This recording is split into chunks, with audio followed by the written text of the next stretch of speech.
नमस्कार दोस्तों, हमारी आज की कथा भगवान राम आए राशन खरीदने। तो चलो बिना देरी करे करते हैं शुरू। कमेंट्स में एक बार जय श्री राम जरूर लिखना। श्री अयोध्या जी में कनक भवन एवं हनुमानगढ़ी के बीच में एक आश्रम है जिसे बड़ी जगह अथवा दशरथ महल के नाम से जाना जाता है। काफ़ी पहले वहाँ एक संत रहा करते थे जिनका नाम था श्री राम प्रसाद जी। उस समय अयोध्या जी में इतनी भीड़ भाड़ नहीं होती थी, ज़्यादा लोग नहीं आते थे। श्री राम प्रसाद जी ही उस समय बड़ी जगह आश्रम के कर्ता धर्ता थे। वहाँ बड़ी जगह में मंदिर है जिसमें पत्नियों सहित 4 भाई श्री राम, श्री लक्ष्मण, श्री भरत एवं श्री शत्रुघ्न जी एवं हनुमान जी की सेवा होती है। क्योंकि सबके सब फक्कड़ संत थे, अर्थात पूरे संतों के नियम लागू करते थे अपने ऊपर, तो नित्य मंदिर में जो भी थोड़ा बहुत चढ़ावा आता था उसी से मंदिर एवं आश्रम का खर्च चला करता था। प्रतिदिन मंदिर में आने वाला सारा चढ़ावा एक बनिए को, जिसका नाम था पलटू बनिया, भिजवाया जाता था। उसी धन से जो थोड़ा बहुत जो भी राशन आता था उसी का भोग प्रसाद बनाकर भगवान को भोग लगाया जाता था और जो भी संत आश्रम में रहते थे वो खाते थे। एक बार प्रभु की ऐसी लीला हुई कि मंदिर में कुछ चढ़ावा आया ही नहीं। अब इन साधुओं के पास कुछ जोड़ गाठा भी तो नहीं था, कुछ भी नहीं जोड़ के रखा था, तो क्या किया जाए। अब कोई उपाय ना देखकर श्री राम प्रसाद जी ने 2 साधुओं को पलटू बनिए के पास भेज के कहलवाया कि भैया आज तो कुछ चढ़ावा आया नहीं है, अतः थोड़ा सा राशन उधार दे दो, कम से कम भगवान को भोग तो लग ही जाए। पलटू बनिए ने जब यह सुना तो उसने यह कहकर मना कर दिया कि मेरा और महंत जी का लेना देना तो नगद का है, मैं उधार में कुछ नहीं दे पाऊंगा। श्री राम प्रसाद जी को जब यह पता चला तो जैसी भगवान की इच्छा कहकर उन्होंने भगवान को उस दिन जल का ही भोग लगा दिया और सारे साधु भी जल पीकर रह गए। प्रभु की ऐसी परीक्षा थी कि रात्रि में भी जल का ही भोग लगा और सारे साधु भी जल पीकर भूखे ही सोए। वहाँ मंदिर में नियम था कि शयन कराते समय भगवान को एक बड़ा सुंदर पीताम्बर चढ़ाकर जाता था तथा शयन आरती के बाद श्री राम प्रसाद जी नित्य करीब 1 घंटा बैठकर भगवान को भजन सुनाते थे। पूरे दिन के भूखे राम प्रसाद जी बैठे भजन गाते रहे और नियम पूरा करके सोने चले गए। धीरे धीरे करके रात बीतने लगी। करीब आधी रात को पलटू बनिए के घर का दरवाज़ा किसी ने खटखटाया। वो बनिया घबरा गया कि इतनी रात को कौन आ गया है। जब आवाज़ सुनी तो पता चला कुछ बच्चे दरवाजे पर शोर मचा रहे हैं।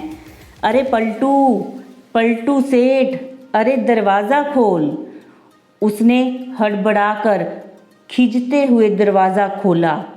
सोचा कि ज़रूर ये बच्चे शरारत कर रहे होंगे, अभी इनकी अच्छे से डांट लगाऊंगा। जब उसने दरवाज़ा खोला तो देखा कि 4 लड़के जिनकी अवस्था 12 वर्ष से भी कम की होगी एक पीताम्बर ओढ़ कर खड़े थे। वह चारों लड़के एक ही पीताम्बर ओढ़े थे। उनकी छवि इतनी मोहक ऐसी लुभानी थी कि ना चाहते हुए भी पलटू बनिए का सारा क्रोध प्रेम में परिवर्तित हो गया और वह आश्चर्य से पूछने लगा, बच्चों तुम कौन हो और इतनी रात को क्यों शोर मचा रहे हो? बिना कुछ कहे बच्चे घर में घुस आए और बोले, हम तो राम प्रसाद बाबा ने भेजा है। ये जो पीताम्बर हम ओढ़े हैं इसका कोना खोलो, इसमें 1600 रुपये हैं, निकालो और गिनो। ये वो समय था जब आना और पैसा चलता था। 1600 उस समय बहुत बड़ी रकम हुआ करती थी। जल्दी जल्दी पलटू बनिए ने उस पीताम्बर का कोना खोला तो उसमें सचमुच चांदी के 1600 सिक्के निकले। प्रश्न भरी दृष्टि से पलटू बनिया उन बच्चों को देखने लगा। तब बच्चों ने बताया, इन पैसों का राशन कल सुबह आश्रम में भिजवा देना।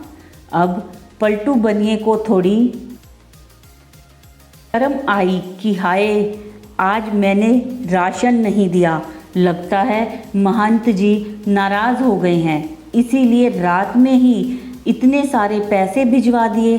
तत्पश्चात संकोच और प्रेम के साथ उसने हाथ जोड़कर कहा, बच्चों मेरी पूरी दुकान ही उठाकर मैं महंत जी को दे दूंगा, तो भी ये पैसे ज़्यादा ही बैठेंगे। इतने मूल्य का सामान देते देते तो मुझे पता नहीं कितना समय लग जाएगा। बच्चों ने कहा, ठीक है, आप एक साथ मत दीजिए, थोड़ा थोड़ा करके अब से नित्य सुबह सुबह आश्रम भिजवा दिया कीजिए। आज के बाद कभी भी राशन के लिए मना मत कीजिए। पलटू बनिया तो मारे शर्म के ज़मीन में गड़ा जाए। वो फिर हाथ जोड़कर बोला, जैसी महंत जी की आज्ञा। इतना कह सुन के वो बच्चे चले गए, लेकिन जाते जाते पलटू बनिए का मन भी ले गए। इधर सवेरे सवेरे आरती के लिए जब पुजारी जी ने मंदिर के पट खोले तो देखा भगवान का पीताम्बर गायब है। उन्होंने ये बात राम प्रसाद जी को बताई और सबको लगा कि कोई रात में पीताम्बर चुरा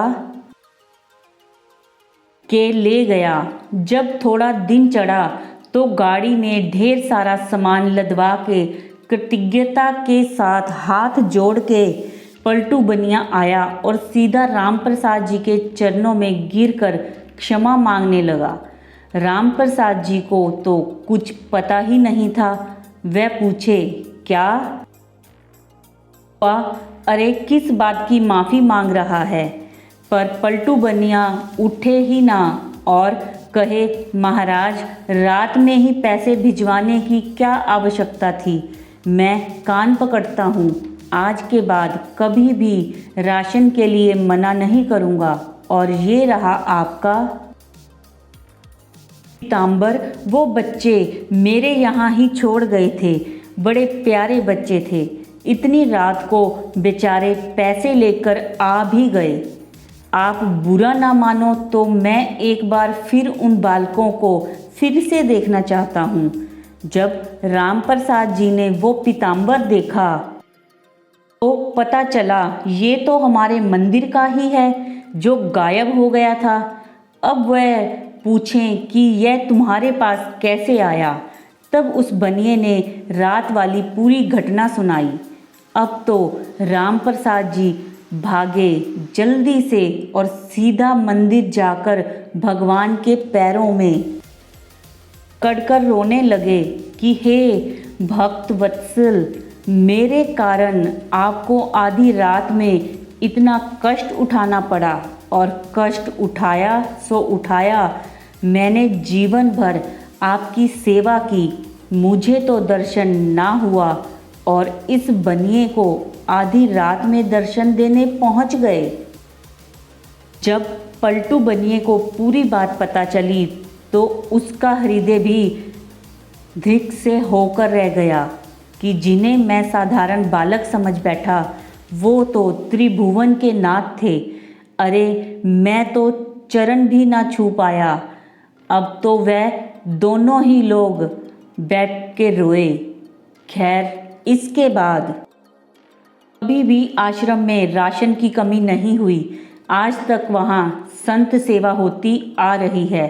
इस घटना के बाद ही पलटू बनिए को वैराग्य हो गया और यह पलटू बनिया ही बाद में श्री पलटू दास जी के नाम से विख्यात हुए।